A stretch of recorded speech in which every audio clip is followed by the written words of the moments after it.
it's Sam from Raggedy Bits. I get a ton of questions every day about how I mix milk paint.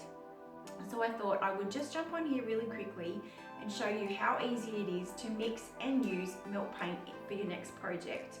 So all you need to do is pick your favourite colour, grab some warm water, and let's get mixing.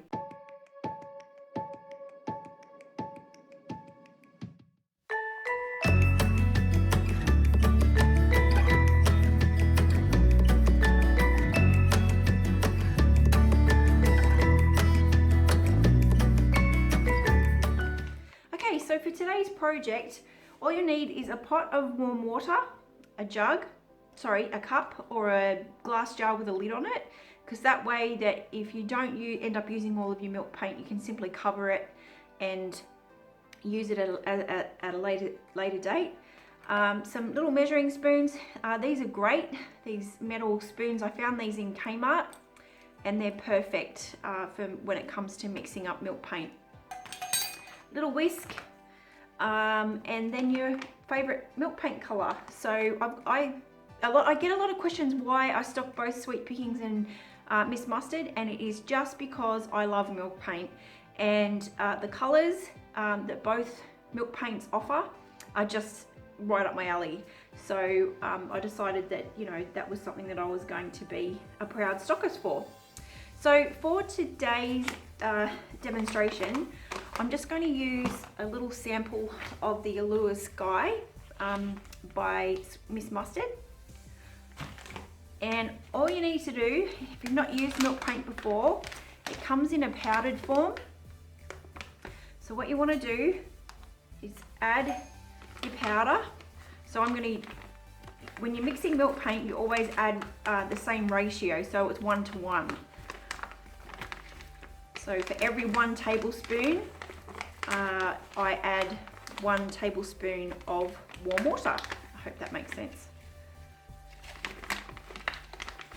This is getting to the end of the packet, so it's a little tricky for me to get in there. Okay, so just add a little bit more, so it's an equal spoon.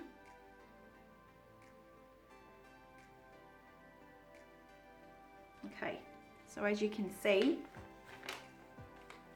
it comes in a powder form, and you think to yourself, why is that yellow when it's Allure Sky and it should be like a paley bluey greeny color?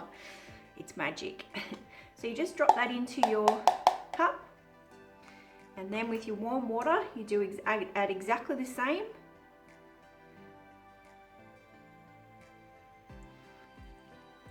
And add that in. Okay, and you just grab your little whisk and you mix away. And as you can see, as I'm mixing that, it's starting to change color. And the trick to milk paint is to mix it up before you start your project. So before you start your prepping, before you start anything, I always mix my milk paint first. This gives the whole milk paint a chance to combine and all the pigments to settle, because as you can see, the more I'm mixing, the more that's changing color. You preferably want to try and get, because see at the bottom here, you can see that it's settled in the dip of the cup. So what I tend to do is turn my whisk upside down and use the pointy little end, and I get into all the little divots that the powder might get stuck into. So that's why it's always a good idea to use something with a flat surface.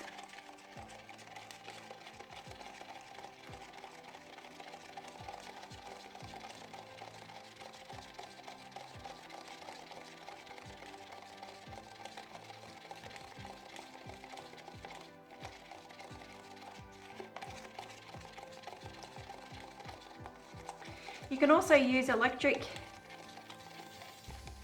little hand whisks if you wish, but I don't mind. I love watching the paint come to life, so these little whisks are just perfect, and they're totally inexpensive. If I was doing a larger project, I'm only going to be doing a really small piece with this colour, so If it was a larger project, I would have added two lots of powder to 2 lots of water. All nicely combined. So I would then just let that sit, get my project prepared, and then start painting. I would give it a mix again just before I start painting, just to make sure that nothing's settled in the bottom there. But the longer you leave it, the better off the milk paint is to combine and also adhere properly and nicely to your project. I hope that goes some way forward to solving the myth about milk paint and any issues that you might have. If you have any questions, feel free to leave them below or contact me over at my blog. I'll make sure that I leave all the links with all the products that I used today, along with the blog post as well for your reference later on. Thank you so much for watching, and I look forward to bringing you some more DIYs.